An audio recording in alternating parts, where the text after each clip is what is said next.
Human psychology নিয়ে যারা একটু খোঁজ খবর রাখেন তাদের কাছে সিগমন্ড ফ্রয়েড খুবই কমন নাম। মানুষের সচেতন, অচেতন আর অবচেতন মনে ছিল তার অবাধ বিচরণ। এই ফ্রয়েড সাহেবের নিজের সাংসারিক জীবন কিন্তু খুব একটা সুখের ছিল না, আর সেসব ভুলে থাকতেই ডুবে রইলেন গবেষণায়। সঙ্গে সর্বক্ষণের সঙ্গী সিগার। মাত্র 40 বছর বয়স থেকেই শুরু হয় বুকে ব্যথা। নিজে ডাক্তার, তাই কারণটা অজানা নয়, অতিরিক্ত ধূমপান। 67 বছর বয়সে ধরা পড়ল ক্যান্সার, তাও আবার মুখের ভেতর। অপারেশন করে বাদ দিতে হলো মুখের বেশ কিছুটা অংশ। ডাক্তারের কড়া নির্দেশ, ছাড়তে হলো ধূমপান।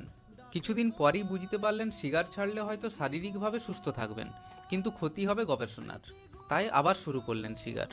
যথারীতি ক্যান্সার ছড়িয়ে পড়ল মারাত্মকভাবে। 15 বছরে 33 বার অপারেশন, কিন্তু গবেষণার কাজে কোনো ক্ষতি হতে দেননি। 83 বছর বয়সে প্রচণ্ড যন্ত্রণা নিয়ে মারা গেছেন, আর তার মধ্যেই করে গেছেন মানুষের মনের জটিল বিশ্লেষণ।